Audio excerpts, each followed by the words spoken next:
আজকে আমরা গিয়েছিলাম ৩০০ ফিটে অ্যান্ড ৩০০ ফিটে গিয়ে আমরা কী খেয়েছি অ্যান্ড কী করলাম সেটা আপনাদের সাথে ছোট্ট একটি ভিডিও শেয়ার করব।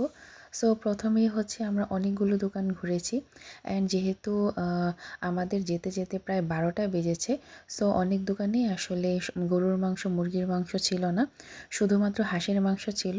সো আমরা যে দোকানটার মধ্যে গিয়েছি আমি বুঝলাম না যে হাঁসের মাংসর দাম, গরুর মাংসর দাম অ্যান্ড হচ্ছে মুরগির মাংসর দাম একই রেট কীভাবে হয়। মানে ৩০০ টাকা করে এক প্লেট হচ্ছে আপনার গরুর মাংসও ৩০০ টাকা, মুরগির মাংসও ৩০০ টাকা অ্যান্ড হচ্ছে হাঁসের মাংসও ৩০০ টাকা। একই রেটের কীভাবে হয় সেটাই বুঝলাম না, বাট তারপরেও খেয়েছি।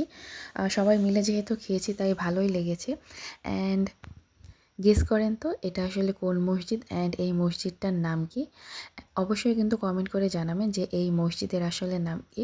যখনই আসলে আমরা ক্যান্টনমেন্টে যাই এই মসজিদের ওখানে না গেলে মনটা একদমই শান্তি লাগে না।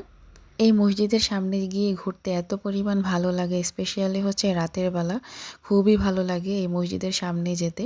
কেমন সুন্দর একটি ফিলিংস আসে, মানে কি একটা সুন্দর ফিলিংস আসে সেটা আসলে বলে বোঝাতে পারবো না। অ্যান্ড এই হচ্ছে ৩০০ ফিট। আমি বুঝলাম না, একটা হাসির কথা হচ্ছে রাত বাজে 12:30, এখনও হচ্ছে মানে কি বলবো আসলে, এটা আপনারা নেগেটিভভাবেই নেবেন নাকি পজিটিভভাবেই নেবেন, মানে আমি শেয়ার করবো কিনা সেটা ভাবছি।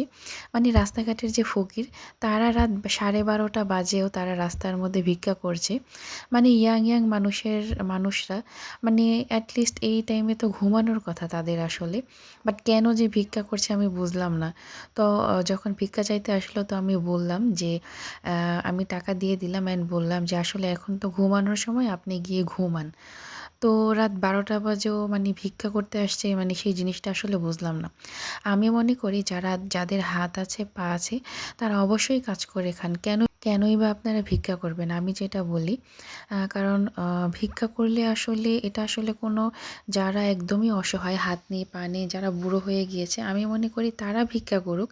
বাট যাদের হাত আছে পা আছে একদম ইয়াং, তারা কেনই বা ভিক্ষা করবে? আমি মনে করি তাদের কাজ করে খাওয়া ভালো। সো আমি ওনাকে বললাম যে আসলে আপনি কেন মানে ভিক্ষা করে খাচ্ছেন?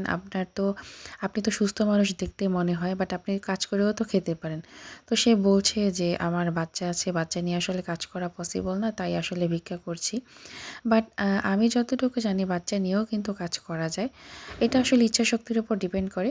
সো আজকের মতো এই পর্যন্তই। টাটা, আল্লাহ হাফেজ।